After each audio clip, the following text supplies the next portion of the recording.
What is going on, everybody? It is Friday, August 29th, and we have another hefty college football slate to talk about today. I'm going to be going over my favorite plays for this game in terms of money line, sports books, and then I'm also going to go over my favorite player props. So make sure you guys are watching till the end to get that. After we finish college football, I'll go over the MLB slate and give you guys some of my favorite opinions on those as well. So picking a winner from yesterday's video.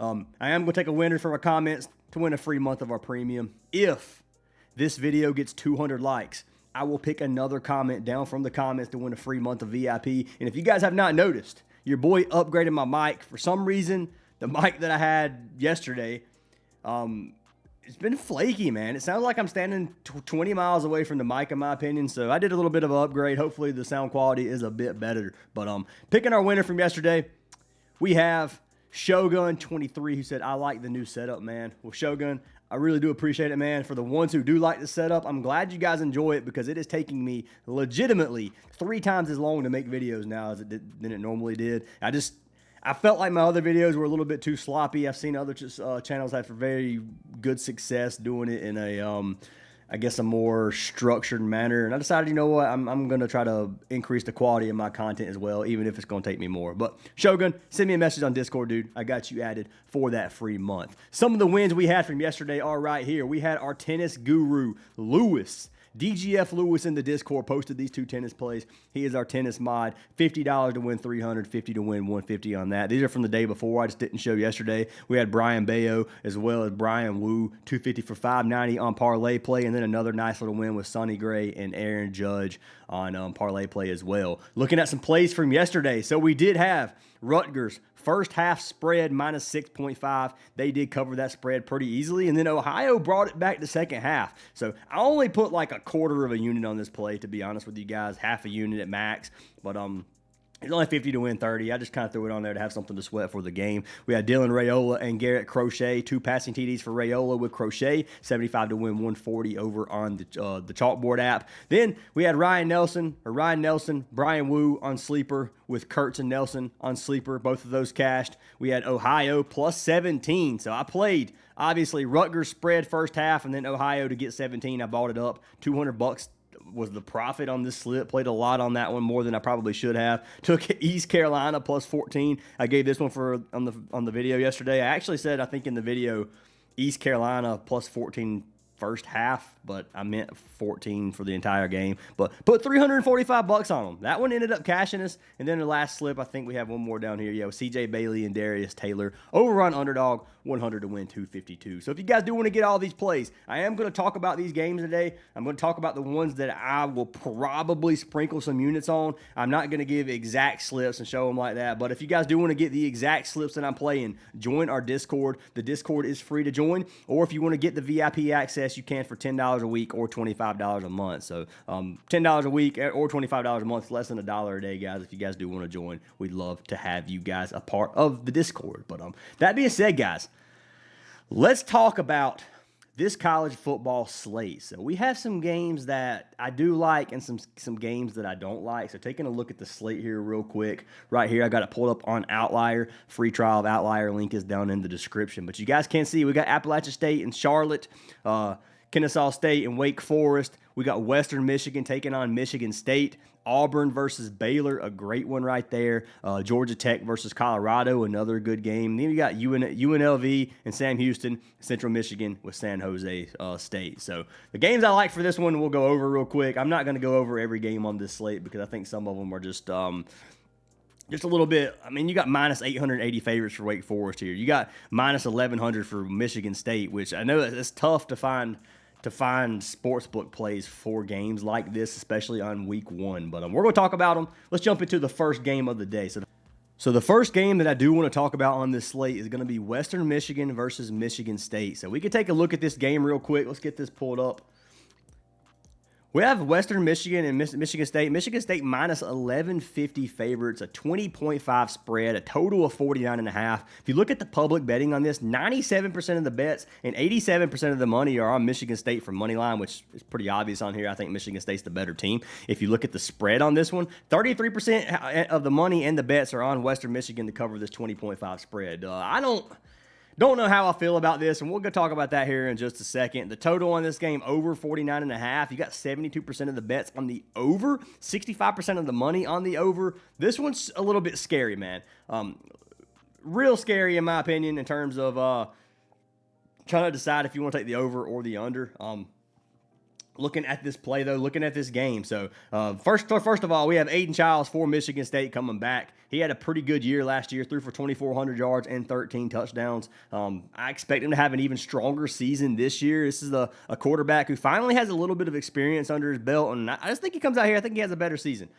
Looking at Western Michigan, on the other hand, they lost so much on their offense, man. They had a strong offense last year. They lost 2 NFL offensive line starters, as well as Jaden Nixon, their first-team MAC running back. Their quarterback, Hayden Wolf, graduated. They lost 3 of their top 4 receiving core. They did get a transfer running back in Cole Cabana, but he's injured. He's not even going to be playing this first game of the season. So Western Michigan offensively, I think, is going to have a very, very hard time. There were some spots Michigan State last season defensively where I looked at them and I was like, Michigan State's decent defensively. Then there's other games where I was like, never mind. So Michigan State's defense, they have some good looks, and then they have some bad looks. If we look at Michigan State, they did lose a lot of their defense from last year, but offense looks like it could be killer.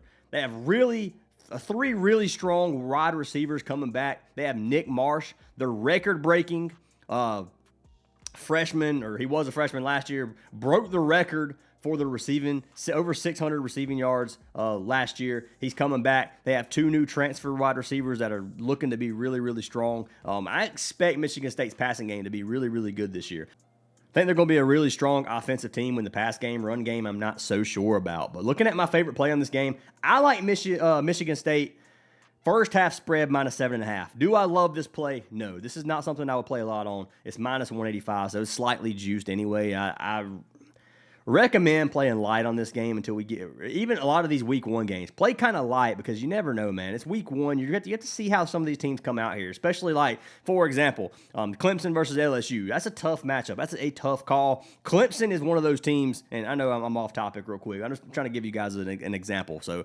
I live near Clemson. I deal with a lot of Clemson fans. I don't dislike the team Clemson anyway. I'm a Kentucky fan. I don't dislike Clemson. It is what it is. They are one of those teams that they either come out here as a top 3 team or they give up 50 points to crap teams. So you never know which Clemson you're going to get. And versus LSU, it's hard to see week 1. So we could have an insanely good early season Clemson team, or we can have a Clemson team who comes out here and loses the first 2 games. So we'll see what happens. That's just an example of what I'm talking about. Week 1, you do have to play a little bit safe. I'll probably put half a unit on Michigan State first half spread -7.5. It is -185. You could take Michigan State for like the first half to win the first half, and then like parlay it with something and probably get some better odds if you want to play safer plays like that. But I do recommend playing slightly light on this one. In terms of player props for this game, so let's get the player props pulled up. First player prop that I like is going to be the only player prop I like from this game right now is going to be Aiden Childs. So I like Aiden Childs. You can take his pass yards at 234.5 if you want. I don't love that line. That line's a little bit high. It really just depends on how well Western Michigan can move the ball versus Michigan State. If Western Michigan can't move the ball and Michigan State gets 2 or 3 TD lead, they're just going to probably run the clock down, as we saw in some of the games yesterday. Looking at Western Michigan's passing defense from last year, ranked 72nd in the league, giving up 222 passing yards per game. You can come down here and look at Michigan State. They run the ball pass the ball 52% of the time, run the ball 48% of the time, so around 50-50 split on this one. I like Aiden Childs for 2 passing touchdowns. Over 1.5. I know this does not look strong and based off a hit rate from last season, but I do think it gives us 2 passing touchdowns. I don't know. Something's telling me these wide receivers are going to eat this Western Michigan up. I expect the secondary of Western Michigan to struggle a little bit, and I just think Michigan State's going to come out here, and I think Aiden Childs is going to throw for 2 passing touchdowns. So that's what I'm going to be playing on this one. If you guys do want to tell it, you can get it on Underdog, you can get it on Prize Picks, you can get it on Chalkboard, lots of different plays that you can play it on. I do want to say, guys, if you do want a free month of our premium, and one I really recommend right now is Chalkboard. Chalkboard. If you guys sign up for Chalkboard right now using code Fantasy Aces, they will give you $20 for free, no deposit required. You don't have to do anything to get that other than type in code Fantasy Aces. You can do that with any of our partnered apps: Parlay Play, Underdog, Sleeper, Chalkboard, Better, Novig, Dabble. Any of those 7 apps will get you a free month of our VIP. You can get up to 7 full months for free. If you sign up for any of those, just let me know and I will get you guys added. Best way to reach me is message me on Discord. But that being said, guys, let's get swapped back over and let's talk about game number 2 on the slate. So the second game on this slate that I like, we have Auburn and we have Baylor. So Auburn Tigers versus Baylor. Baylor plus 117 underdogs at home versus Auburn. Baylor is a plus 1.5 spread, and then the total on this game is over 58.5 right now, which it has come down. It was 59.5 earlier this morning, so we'll see how that line moves today. So let's talk about this game. So this is one of the best games on the slate, in my opinion. Baylor looked really, really strong the second half of last season, averaging over 40 points per game. Do I think that's the same Baylor that we're going to have tonight? I don't know, man. They brought back their entire starting offense from last year, minus a few players. They have quarterback Sawyer Robertson. He threw for 3,100 yards and 28 touchdowns last season. Robertson had a killer season. They did lose Monterey Baldwin and Presley at wide receiver, but they did receive 2 strong wide receivers in return. They got Kobe Prentice. They got Cole Wilson. They have running back Bryson Washington is back, who had over 1,000 rushing yards last season. I'm excited to see this Baylor offense. This Baylor offense has a lot of hype up on them. Do I think they're going to be the team everybody expects them to be? I don't know, man. We'll find out tonight versus Auburn. This is a good first test for game number 1 against an SEC defense. Auburn always has a decent defense. Top 25 a lot of the times. They're usually ranked. Auburn did lose some defense from last year, like I said, but I don't think Baylor is going to run up 40 points against them regardless. So let's look at Baylor's defense. Baylor's defense is not good, man. They are not a good defense. Auburn received transfer Jackson Arnold from Oklahoma as quarterback. Do I think Jackson Arnold is a good quarterback even versus this Baylor defense? I don't know, man. I wasn't impressed with Jackson Arnold. A lot of people were not impressed with Jackson Arnold. He struggled last season, got pulled. Some games he threw for 36 passes. Other games he get pulled halfway through the game because he was sucking. It really just depends on which Jackson Arnold we get. Obviously, Jackson Arnold's had some time to get better. This could be a game he comes out there and he shows what he's made of. Definitely not one of my favorite quarterbacks, but he does have an insanely strong offensive line protecting him. This Baylor defense is going to have a hard time getting to Jackson Arnold, in my opinion. Now, take this as with a grain of salt, guys. Like, Baylor could come out here and crush this O-line and sack Jackson Arnold 10 times this game. Anything can happen. This is college football week 1, so let's remember that. But I do think this what's supposed to happen is this offensive line is going to be better than the defensive front from Baylor, and I just don't think they're going to get to Jackson Arnold. That being said, it's a tough game to call on week 1, in my opinion. I could see either one of these teams winning this game. I like this game total under. Total sitting at 58.5. You can buy it down or buy it to 60.5 for minus 135, or that's what it was like 5 minutes ago before I started recording this video, which it has dropped a little bit, it looks like. So it might be 59.5, but under 60.5 total, I can see happening. And the reason I see that, Baylor has a weak offense or a weak defense. Auburn's offense doesn't. I'm not impressed with Jackson Arnold. He could come out here and throw for 300 yards. That might be what he has to do to make me a believer. But I don't think Auburn's going to run up a huge score on this one. Baylor has a great offense. Auburn's defense, they kind of cancel each other out slightly as well. So we'll see what happens. I don't think this is going to be a 48-30 game or anything like that, super high scoring. So we'll see how this goes. Like I said, I like the game total under 60.5 if you guys do want to take that. Looking at our player props from this game. So getting swapped back over here to Outlier. I like Jackson Arnold to throw for 200 passing yards. I know I just told you I wasn't impressed with Arnold. This line's pretty low. His original line's sitting at 235. He went under every single game last season. He had 10 games. All of them were under, which we'll talk about here in a second. But over 199.5. He catched 2 of 10 games. Looks terrible. Obviously, transfer from Oklahoma. I already told you guys. A lot of the time he struggled. If you look at this game, they won 51-3. Oklahoma won this game 51-3. They're not going to pass the ball. Right here, they won 16-12 versus Houston.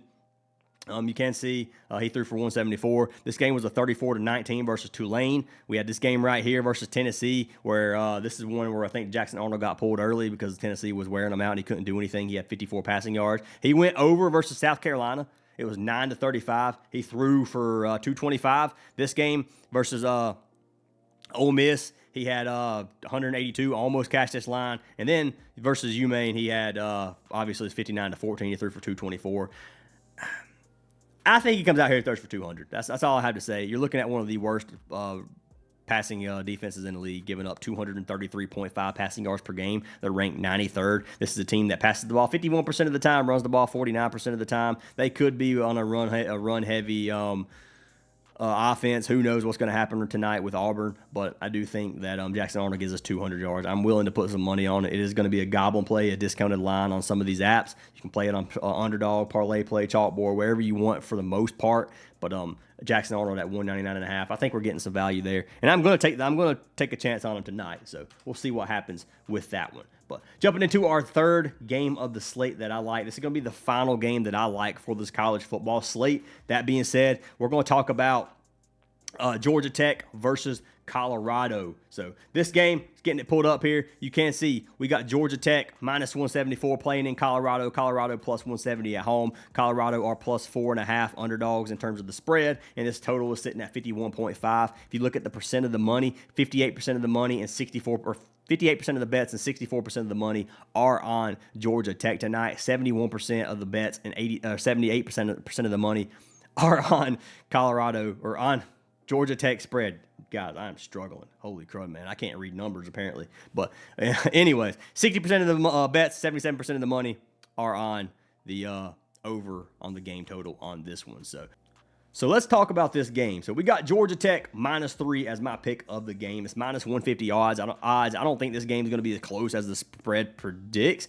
I don't think it's going to be a blowout by any means, but I do think it's going to be a good week one game. Georgia Tech is returning a little bit more, especially in their skilled positions. They're coming off 2 straight winning seasons, bringing back dual threat quarterback Haynes King, as well as their star running back Jamal Haynes. Haynes King threw for 2,100 yards and 1,400 TDs last year, and then they got obviously Jamal Haynes with 169 carries and 944 rushing yards, which is saying something when you have the quarterback Haynes King, who ran for almost as much as Jamal Haynes. Then if you look at the other side of things, we got Deion and the Buffaloes. They lost pretty much everyone, man. Especially they lost Shedeur Sanders at quarterback. They lost their NFL star Heisman winner Travis Hunter. They did get some good talent out of the transfer portal. They got former Liberty quarterback Salter. Their strongest loss, in my opinion, is on their secondary. They lost Travis Hunter, they lost Cameron Sillman, and they lost Shiloh Sanders. So 3 NFL-caliber defensive players in their secondary gone. I think that's going to be the spot where Colorado struggles compared to last year. I think their defense is still going to be decent, but it's not going to be a top 25 defense like they had last year. They're going against Georgia Tech. Georgia Tech has that flowing offense that I think is going to come out here, and I think it's going to flow in week one. My pick for this game, like I said, Georgia Tech spread -3.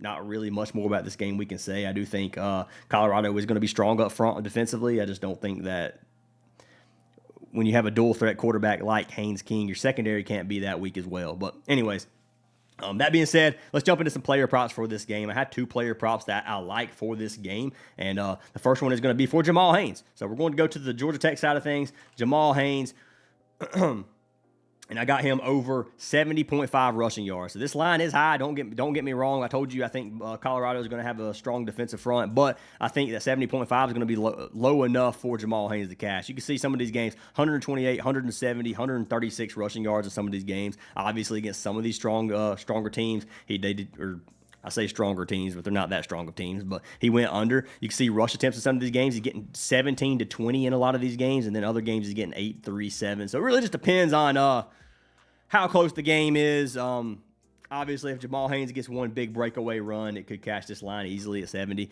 I'm looking at rushing yards allowed. They had Colorado had the 72 ranked defense last year in rushing yards. They gave up 151.4 rushing yards per game regardless. So even though they had a strong defense last year, still gave up 151.4. Defense this year is going to be weaker, in my opinion.